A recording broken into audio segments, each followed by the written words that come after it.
सत्प्रेम सिंधु मकरंद रसोगधारा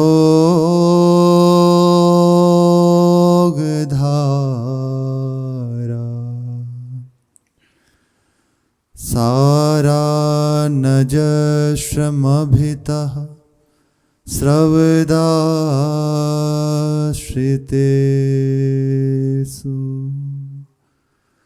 श्री राधिके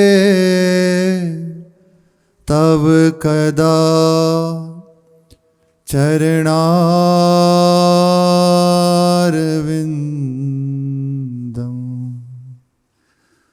गोविंद जीवन धनम सिरसा वहाँ श्री राधिके तब कदा चरणारविंदम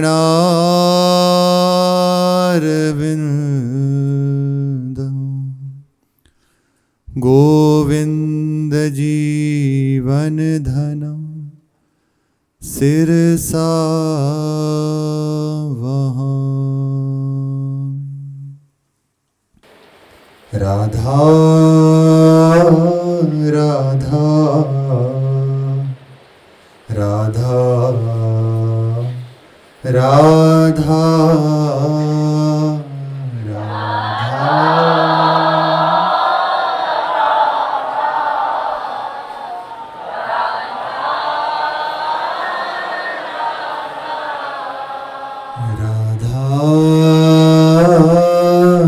राधा राधा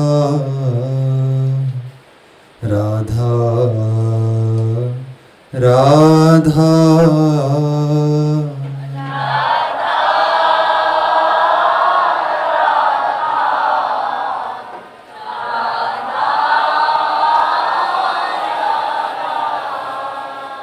राधा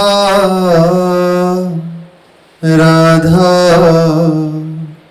राधा राधा राधा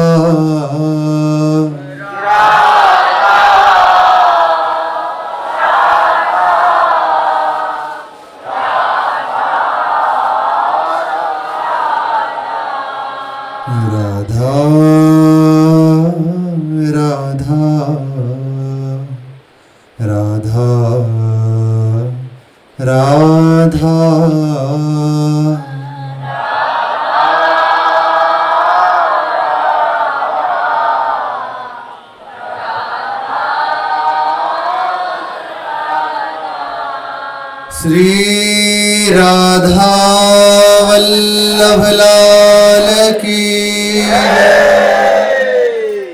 अपार करुणा में अहेतु की कृपालु परम उदार महाप्रेम स्वरूप नवनिभृत निकुंज श्री वृंदावन धाम धाम के आराध्य युगल सरकार श्री श्यामा श्याम इनके सुख में सुखी समस्त सहचरी वृंद धाम का समस्त परिकर।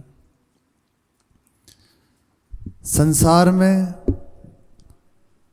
प्रत्येक प्राणी को सुख दुख का अनुभव निरंतर बना ही रहता है, होता रहता है, जब तक मैं भगवत साक्षात्कार प्राप्त नहीं कर लेता। सुख दुख का अनुभव निरंतर लगा रहता है। हम ये देखते हैं सभी, एक वृत्ति निरंतर नहीं रहती है। हम चाहते हैं कि ये जो सुख की वृत्ति आई है बनी रहे, पर ऐसा नहीं है। वह आई तो थोड़े समय बाद दुख आएगा। सुख का दूसरा स्वरूप दुख है, वो निश्चित आएगा। लेकिन एक स्थिति है, न सुख न दुख, न हानि न लाभ, न विजय न पराजय, वो प्रभु में स्थित, सदैव हर समय आनंदित परमानंद में स्थित महापुरुष, वह इससे अलग है। संसार में प्रत्येक प्राणी को सुख दुख का अनुभव निरंतर होता रहता है। इसमें जो महापुरुषों ने देखा, प्रारब्ध को मुख्य कारण जाना कि आपके प्रारब्ध के अनुसार ही आपको सुख दुख मिल रहा है। अमुक व्यक्ति के द्वारा हमें बहुत कष्ट दिया जा रहा है, वह निमित्त बना हुआ है केवल, उसके द्वारा तुम्हें ये कष्ट मिले, लेकिन उसके ऊपर तुम्हारा कर्म हावी है, प्रारब्ध कर्म उसके ऊपर हावी है, वह तुम्हें वो दुख सुख प्रदान कर रहा है। किसी के द्वारा सुख मिला या किसी के द्वारा दुख मिला, वह जिसके भी द्वारा है वह निमित्त मात्र है। उसके मूल में प्रभु, और यही प्रभु का ही जो वैभव है सब माया का प्रारब्ध, ये प्रारब्ध कर्म उसके ऊपर हावी होकर आपको सुख दुख का अनुभव करा रहा है। हमारी वृत्ति इससे ना लगकर, हम ये बात ना जानकर उस व्यक्ति से राग द्वेष कर बैठते हैं। अनुकूल हुआ तो राग और प्रतिकूल हुआ तो द्वेष, तो नवीन कर्म बन के और बंधनकारी हो जाता है। सुख भी बंधनकारी है। अच्छा बहुत हो रहा है तो ये, यदि प्रभु की सेवा है तो वह सुख दुख से अतीत है, चिदानंद में है, प्रभु को प्रसन्न करने वाली है। वह आपको संसार के बंधन से मुक्त करके प्रभु की प्राप्ति कराने वाला हो गया। और यदि वह संसार में है, अपने लिए है, तो वह कितना भी बड़ा आपका कर्म बांधने वाला है। शुभ से शुभ कर्म और अशुभ से अशुभ कर्म, वह आपको बंधन से युक्त कर देगा। भक्तजन भगवान की कृपा को कारण मानते हैं। ये एक बिल्कुल पक्ष अलग हो गया। जैसे संसारी जन सुख दुख का अनुभव करते हैं, उनका प्रारब्ध उसमें कारण होता है, और जो भक्तों को सुख दुख का अनुभव होता है, कष्ट है या किसी के द्वारा उनको कुछ मिला या कोई सहयोग किया, तो उसमें मूल कारण प्रभु को देखते हैं। मेरे प्रभु इस रूप में आकर मुझे सुख पहुंचा रहे हैं, तो उसका बंधन नहीं होता, वह मुक्त हो जाता है, प्रभु की प्राप्ति करने वाला हो जाता है। एक ही बात है, पर अंतर केवल इतना हो गया, वह अपने लिए, संसार के लिए, और वह केवल प्रभु के लिए। इतना ही बस है। इतनी बात यदि समझ में आ जाए कि हम जो कर रहे हैं प्रभु की प्रसन्नता के लिए करें, तो सब कुछ करते हुए, मान लो आपका ऐसा कार्य है जिसमें कुछ ऐसा है, पर वो प्रभु की प्रसन्नता के लिए, और सच्ची बात तो हृदय से प्रभु जानते हैं ना, आप भी जानते हो ना, तो वो प्रभु की प्रसन्नता का हेतु हो जाएगा। खाटम दास जी का एक प्रसंग आता है। बहुत वह चोरी करते थे पूर्व में। भक्तों का संग हुआ तो वृत्ति तो वही है, केवल अब पलट गई। विचार किया कि अब मैं इसे कैसे प्रभु की सेवा में लगाऊं। तो एक दिन देखा संतों की मंडली आई है, अब उनको प्रसाद पवाना है, कोई व्यवस्था नहीं। तो राजा के यहाँ सोचा कि अब राजा के यहाँ हम डकैती डालेंगे, चोरी करेंगे। दोनों ही बातें, यदि पकड़े गए तो प्राण दंड मिलेगा, और यदि बच गए तो फिर संतों की सेवा हो ही जाएगी। बोले प्रभु जाने पर अब हम चलते हैं। देखो कर्म है ना, दिखाई दे रहा है ना, अशुभ करना है, ऐसा नहीं करना चाहिए, पर हो किसके निमित्त से रहा है? प्रभु की प्रसन्नता के लिए। तो बंधनकारी नहीं हुआ, मैं प्रभु को बांधने वाला बन गया। वहां से चले और राजा के यहाँ डकैती डाली। तो सबसे पहले तो जो धन लिया, और राजा का मुख्य घोड़ा जो उसका था उसी को अपहरण किया। बोले लेके भी तो किसी पे जाना है, और घोड़े पे बैठे, और मेन द्वार से आए उसके सामने, सब ऐसे देखने, सिपाही वगैरह कुछ नहीं। जब निकल गए लेके, तब पीछे हुई कि अरे चोरी हो गई, भागो। लेके आए बेका और संतों की सेवा करी। अब उसी घोड़े को लेकर कहीं जा रहे थे, रास्ते में पेड़ के नीचे बांधा और थोड़ा श्रमित हुए तो जलपान आदि किया, और ठाकुर जी के मंदिर के बाहर खड़े होकर आरती सुन रहे थे। जो राजा के सिपाही थे वह आए और पकड़ने के लिए कहा तुमने चोरी करी है, तुम्हें राजा के सामने दंड दिया जाएगा। उन्होंने कहा जैसी प्रभु की इच्छा, चलो। चल दिए। राजा के सामने जाके बात हुई, क्यों ऐसा किया? बताया कि संतों की सेवा के लिए। प्रभु का विधान हुआ कि राजा का चित्त परिवर्तित हो गया। बोले ठीक। बोले हम बहुत प्रसन्न हुए और पुरस्कृत करके वापस भेजा। ये है वही कर्म उसे बंधनकारी मृत्यु दंड देने वाला बन जाता और बार बार उन्हें भोगना पड़ता। और वही कर्म है जो एक बार किया केवल संतों के प्रभु की प्रसन्नता के लिए तो मुक्त करने वाला बन गया। इसीलिए कह रहे हैं कि भक्तों को ये प्रभु की हेतु होती, प्रभु का इसमें कारण, प्रभु को कारण मानते हैं। संसारी जन अपने प्रारब्ध को भोगते हैं। भक्त को जो कष्ट आते हैं ना, वह प्रारब्धानुसार नहीं आता।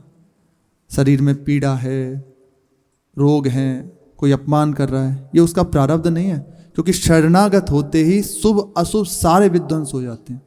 अब उसके ऊपर प्रारब्ध का, कर्म का, ये प्रारब्ध है जो पूर्व संचित हैं और आगे हैं क्रियमाण हैं, ये लागू नहीं होते। उसके बाद प्रभु का विधान लागू होता। इसीलिए देखो संतों के मुख से सहज में सुना हुआ एक ही बात कहते हैं, आप ऐसा कर लेंगे, हाँ श्री जी की इच्छा होगी तो हो जाएगा। अच्छा ऐसा कर लेना, हाँ प्रिया जी अगर चाहेंगे तो हो जाएगा। कहीं अपने आप को नहीं देखते। क्यों? क्योंकि अब अहंकार से युक्त होकर नहीं चल रहे। आश्रित का मतलब क्या हुआ? अहंकार समर्पित हो गया। प्रभु अब दिख रहे हैं वह कराने वाले प्रभु, भूल से भी, मुख से, धोखे से भी नहीं निकल सकता मैं कर रहा हूं। मान लो यदि कभी ऐसा निकल भी जाता तो अंदर है श्री जी करा रहे। भक्त की ये स्थिति रहती तो इसलिए उसे बंधन होता नहीं, उसके ऊपर कोई प्रारब्ध लागू नहीं होता। उसके ऊपर जो भी सुख दुख आते हैं वे प्रभु की इच्छा से आते हैं। पूज्य महाराज जी बता रहे थे कि कहीं राग को नष्ट करने के लिए कई महाराज जी ने उदाहरण दिए। पहला उदाहरण दिया कि शरीर में, संसार में हमारा राग होता है, इसलिए उसको नष्ट करने के लिए प्रभु ये भेजते हैं। और दूसरा कि रात दिन ये मेरी सेवा करता रहता है, कोई चाह नहीं, कोई मांग नहीं। बोले अब मैं इसके संग प्रकट में जाऊं तो होगा तो है नहीं, ये स्वीकार करेगा नहीं। मैं किसी ऐसे रूप में जाता हूं सदैव इसके साथ रहूंगा, चाहकर भी नहीं भूल सकता। तो प्रभु असाध्य रोग के रूप में स्वयं आ जाते हैं। ये थोड़ी सी कम पचने वाली बात है, पर पूज्य महाराज जी के वचन है। और एक उदाहरण में कहा कि जब प्रभु देखते हैं कि कहीं ना कहीं चलते हुए आश्रय ले लेगा, रुक जाएगा, तो इसलिए ऐसा एक ये रोग आदि दे देते हैं जहां फंसने की वृत्ति आई। वृत्ति बाहर की बात तो बहुत दूर की है, आप फंस गए तो आगे की बात है। वृत्ति उठी, तत्काल वो खड़ा है, ए सावधान जाना है, चलो। बोले ऐसा साथी प्रदान कर देते हैं कि प्रभु की प्राप्ति करा के पीछा छोड़ता है। देखो बड़े बड़े महापुरुष, भाई जी महाराज गले में कैंसर, आश्चर्य, पानी भी नहीं ऐसे पी सकते, पर अद्भुत स्थिति। एक बार भयानक ऐसे कष्ट तो बढ़ता ही था, ये सब कैंसर से जाम हो गया। ऐसे ऐसे जीप करके बार बार होठ हिला रहे थे। तो डॉक्टर ने समझा कि शायद ये पानी मांग रहे हैं, तो कहा प्यास लग रही है भाई जी महाराज।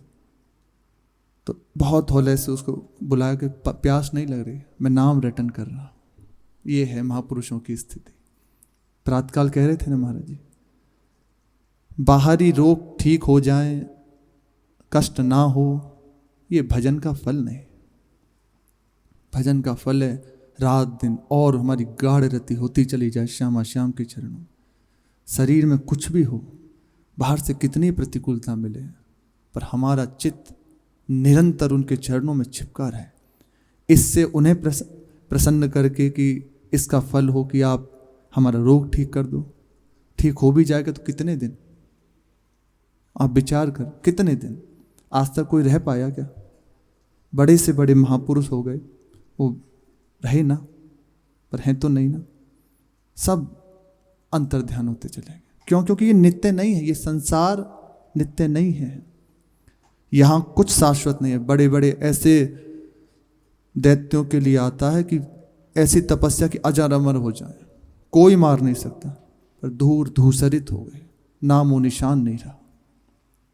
एकमात्र प्रभु का आश्रय, उनकी प्राप्ति जीवन की सार बात है। जो भी सुख दुख प्राप्त होते हैं सहज में सहज आए, बड़ा आनंद है। महापुरुषों की तो क्या कहें, उपासक को इनका महत्व नहीं होता। जो प्रारंभ में साधक चलता है तो उसके हृदय में इसका महत्व नहीं होता कि कष्ट दूर हो जाए। फिर सिद्ध महापुरुष जन जो विराजमान ही है जगत के मंगल के लिए, उनके हृदय में कहाँ इसकी वृत्ति हो सकती है। कह रहे हैं कि जो भक्तों को कष्ट आते हैं, सुख दुख मिलता है, वह उनका प्रारब्ध नहीं होता, प्रभु की इच्छा होती है।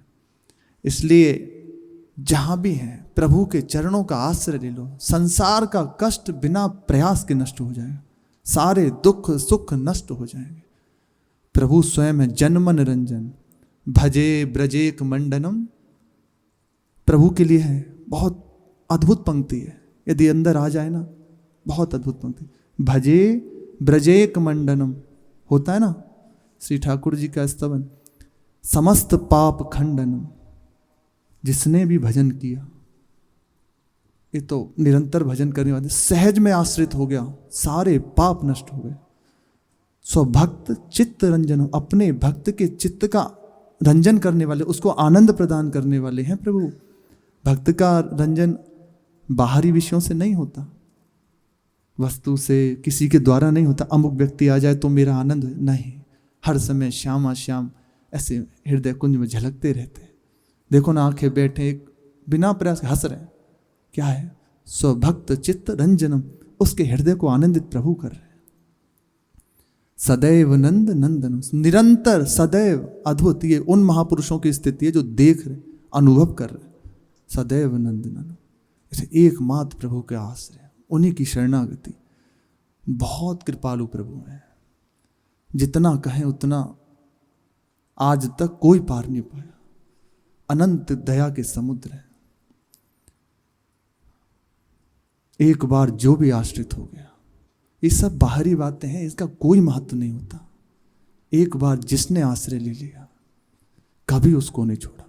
उसकी गति अपनी गति, यदि वो बंधन तो स्वयं बंधन में बंध जाते हैं। अद्भुत महिमाशाली प्रभु, हमें बस बड़ी कृपा हो गई, सत्संग मिला, ये मार्ग मिला और ये बात सुनने को मिल रही है। एकमात्र प्रभु का भरोसा। अवसर आएंगे ऐसे जीवन में कि आपका चित्त विचलित हो जाए, पर हमें विचलित नहीं होना। एकमात्र प्रभु, दूसरों ना कोई। वो परिस्थिति आई ऐसे हट जाएगी। प्रभु विराजमान है ना, देख रहे ना, उनकी करुणा भरी दृष्टि निरंतर सदैव नंद नंदन, निरंतर अपने भक्त के ऊपर दृष्टि लगाए हुए, स्वयं आगे आके भोगते हैं।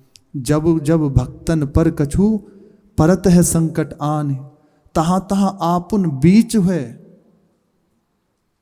जो कष्ट आते हैं तो स्वयं बीच में होके धरत अभय को पानी, ऐसे कर कमल अभय प्रदान करने वाले जो भुजाएं हैं उनको कहते हैं निश्चित रहो मैं हूं ना। श्री कुंती माता यही तो कहती हैं, प्रभु मुझे संपत्ति नहीं चाहिए, मुझे घोर विपत्ति दे दो।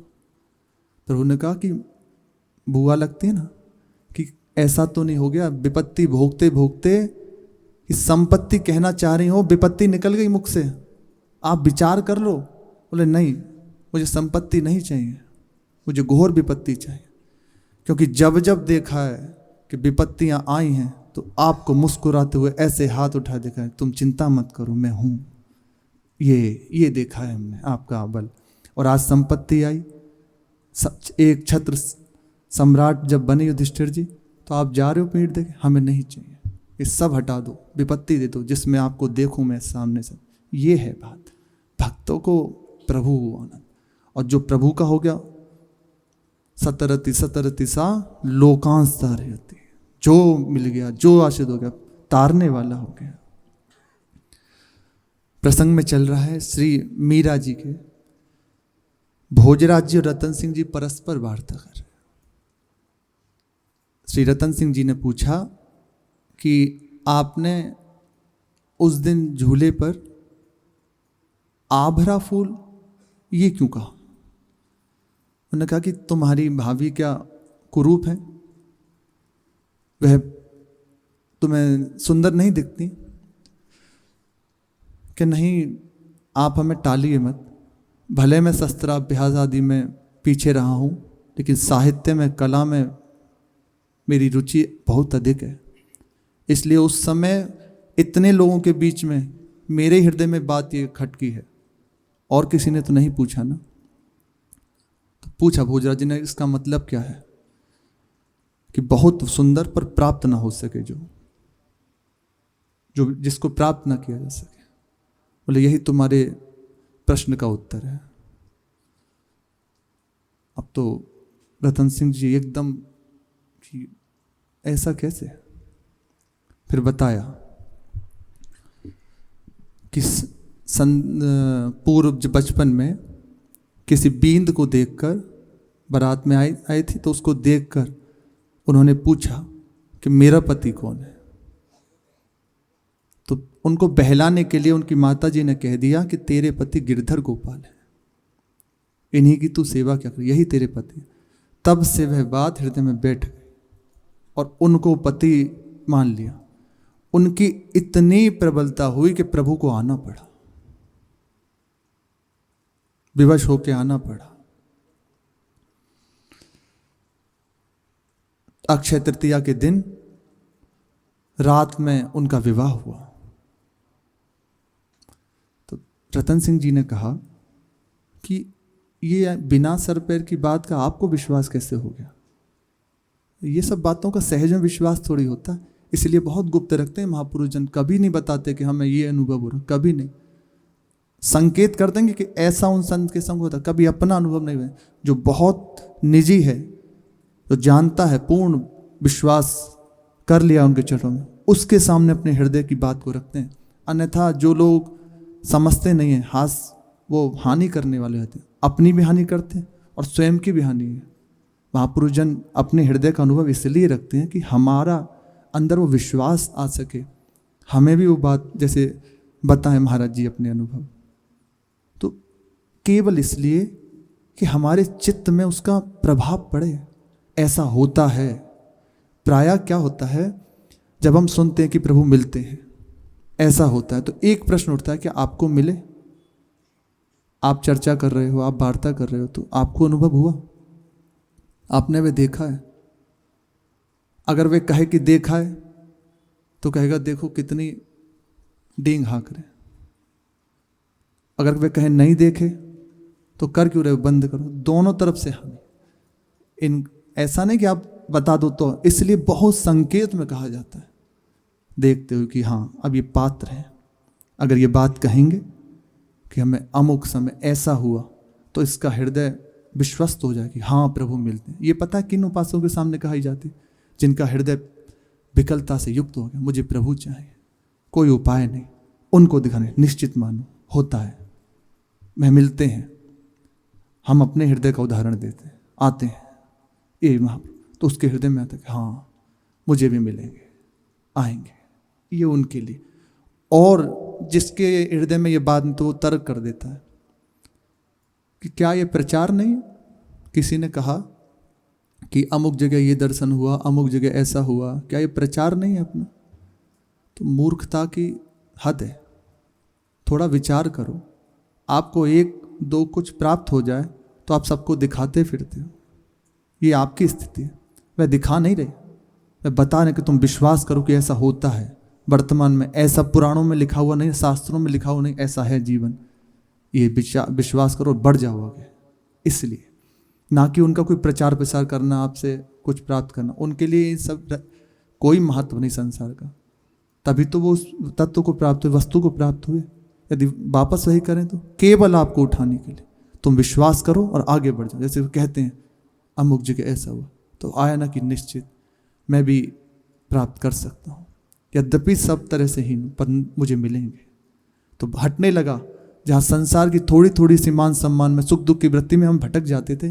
अब जब महापुरुषों की करुणा भरी दृष्टि हुई, तो अब वह वस्तु सब एकदम किसी मतलब की नहीं हमारे, है कि नहीं? जहाँ थोड़ी थोड़ी बात पे हम डिग जाते, वह आज उनकी करुणा भरी दृष्टि, क्यों?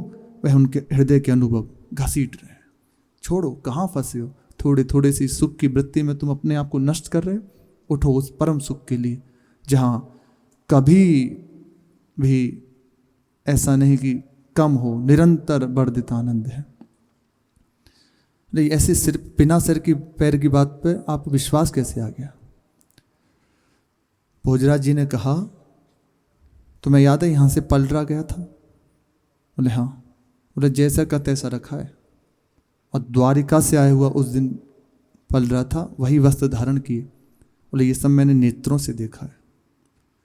बोले आपने देखा है उनको? बोले देखा तो नहीं है, पर जो कुछ देखा उससे ज्ञात होता है कि है। अभी मैंने देखा कि तीज के दिन प्रभु पधारे हैं, और जो वहां देखा उससे लग रहा था कोई है वहां। तीसरा जो मुझे दिखाई नहीं दे रहा पर है।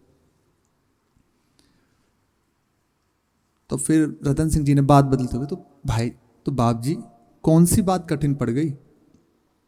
मेदपाट के युवराज को भाभी जैसी नहीं तो कमी थोड़ी है, आप दूसरा विवाह क्यों नहीं कर लेते?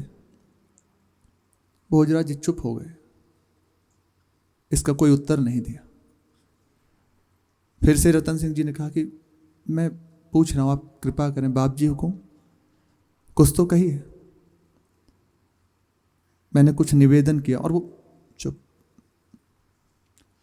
तो रतन सिंह जी से भोजराज जी कहते हैं, एक बात पूछूं? कि हाँ आज्ञा करें, आदेश दीजिए। कि तुम्हारे साहित्य में मन के विषय में भी कुछ कहा जाता है? मन, इसकी कुछ वर्णन है क्या? इसकी शक्ति, इसका सामर्थ्य का वर्णन कभी पढ़ा है तुमने इस विषय में? और अधूरा छोड़ दिया वाक्य। बोले मैं समझ रहा हूं आप जो कहना चाह रहे हैं। मन कैसा भी हो और कितना भी शक्तिशाली हो, पर वह है अपना ही। यही तो मन है। आज प्रभु से विमुख किए हुए, पर संत सदगुरु की करुणा भरी दृष्टि हो गई, प्रभु की कृपा हो गई, तो यही मन उनको प्राप्त करने के लिए विकल हो जाता है। इसी मन को तो अनुभव होता है, बस कुछ नहीं चाहिए, बस प्रभु चाहिए। उनकी करुणा भरी दृष्टि हो। बोले अपना ही है, पर कितना शक्तिशाली हो, यह है अपना। किसी से हमने उधार तो लिया नहीं है। रतन सिंह जी कह रहे हैं कि यदि बिगड़ गया तो उसके मालिक को हम क्या जवाब देंगे? ये अपना ही है। बोले तुम सच कह रहे हो, लेकिन यदि वे अपने पास हो ही ना तो क्या कर सकते हैं? उसे बिगाड़ा या सुधारा जाए, फिर कैसे उसको संभाला जाए? यदि अपने पास हो, कुछ वस्तु अपने पास है तो उसको संभाल सकते हैं, पर है ही नहीं अपने पास, अर्थात मेरा मन मेरे पास है ही नहीं, तो उसे मैं कैसे अब कहीं अन्यत्र लगा सकता हूं? बोले ऐसा कैसे हो सकता है? ये बात मुझे समझ नहीं आई। इसका कुछ तो समाधान निकालना होगा ना। रतन सिंह जी ने कहा, बोले ऐसे ही चले तो अच्छा है, क्या जरूरत है समाधान निकालने की? बस ये है भक्त की महिमा। अब नहीं चाहिए मुझे संसारिक सुख। महाराज हैं, सारे सुख चरणों में लोटे हुए हैं, पर भक्त का संग हो गया, सब हीन हो गया। रानी रत्नावती जी राज वैभव संपन्न है, ऐसा वर्णन में आता है कि प्रकट में कोई भी उनका भक्ति का लक्षण दिखाई नहीं दिया है। सहज में जैसे रानी का वैभव होता है, ऐसे ही खान पान विश्राम और विलासतापूर्ण जीवन, लेकिन भक्त का संग हो गया। जो दासी थी वह प्रभु की अनुरागी थी, उनका संग हुआ तो इतनी बड़ी बात कि राजसभा को छोड़कर और संतों के बीच में मुड़ मुड़ाकर बैठ गए, और बाद में जो राजा था उसको चरणों में गिरना पड़ा।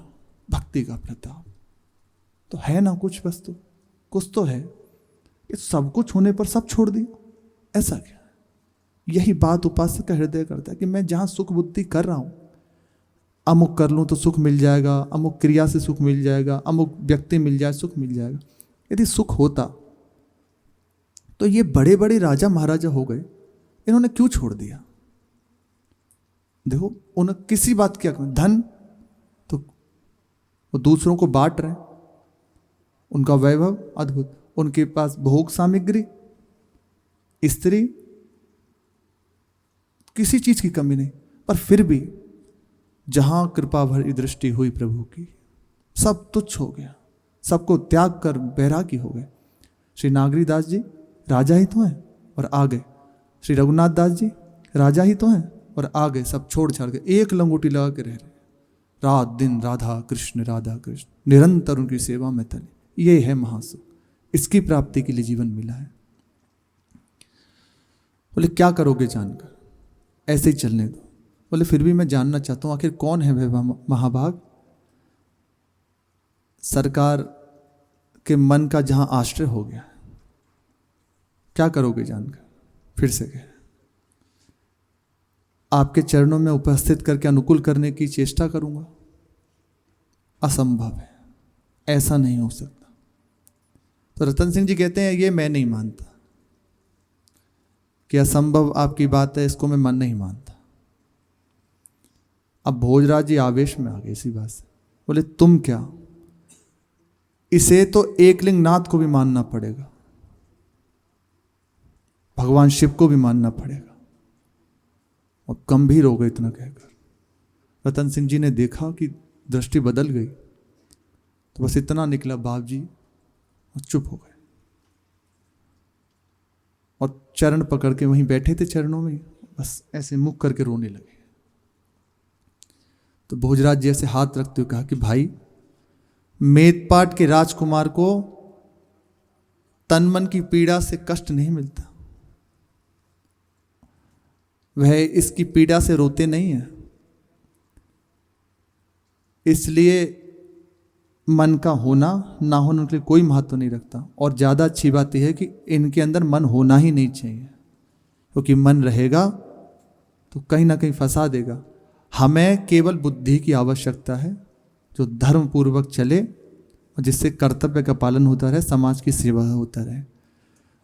हम प्रजा, धर्म, देश और कर्तव्य की संपत्ति हैं, हम अपने लिए नहीं जीते मरते, इतनी ही बात आनी है। बस अपने लिए जो कर रहे हो उसे बंद करके केवल प्रभु की प्रसन्नता के लिए करो। जहां हो आपको जो सेवा है वह करते हुए बस प्रभु की प्रसन्नता इतना अंदर से कर दो। आज सत्संग कुछ लेके जाते ना, तो बस यही बात पकड़ लो कि मैं आज से प्रभु का हूं, प्रभु मेरे। बहुत सरल उपाय है जो महापुरुषों से सुना, मैं प्रभु का हूं, प्रभु मेरे। जो भी मैं कर रहा हूं प्रभु की प्रसन्नता के लिए। प्रातःकाल उठे तो बस हाथ जोड़ कर, प्रभु मैं आपका हूं, जो भी मेरे से हो वो आपकी प्रसन्नता के लिए, कोई भी आपके विरुद्ध आचरण ना हो, जिससे आप प्रसन्न हो, ऐसा मेरे से आप करा लीजिएगा। और रात्रि के समय जब सैन का हो समय, जब वापस आए तो ऐसे कहे, प्रभु जो भी सेवा बनी आपके श्री चरणों में समय। ये प्रभु कह रहे हैं, श्री निमि जी महाराज भगवान के स्वरूप ही हैं। निमि जी महाराज से नवयोगेश्वर संवाद है ना, उसमें वर्णन हो रहा है, नवयोगेश्वर भगवान के स्वरूप हैं। वह कह रहे हैं निमि जी से, निमि जी महाराज हैं, वह उनसे कह रहे हैं कि तुम जो करते हो बस प्रभु को समर्पित कर दो, तो इससे तुम प्रभु की प्राप्त हो जाओगे। तो रात्रि में जब गए, जो भी कुछ हुई सेवा और प्रभु के चरणों से, प्रभु आपकी प्रसन्नता के लिए जो भी आपने कराया, जैसी बनी, जो अच्छा नहीं हुआ, जो ठीक नहीं लगा उसे हटा दीजिए, और जो आपको अच्छा लगता है वह दे दीजिए। आप देखो दिनों दिन आपका जीवन परिवर्तित होता चलेगा, सारे आपके विपरीत आचरण बंद हो जाएंगे, मन पवित्र होने लगेगा कुछ ही समय में। ये युक्तियां हैं, जहां हो जैसे भी हो, इतनी बात बस सत्संग की पकड़ के आप करके देखो, फिर जीवन क्या होता है कि हमारे लिए यही है कर्तव्य, हम अपने लिए नहीं, सबकी प्रसन्नता के लिए। इसलिए हमें ये रोना धोना शोभा नहीं देता। निश्चिंत रहो, प्रभु ने जो विधान कर रखा है मंगल में। भोजराज जी ने ऐसा कहा। शेष चर्चा आगे। श्री राधा वल्लभ लाल की जय।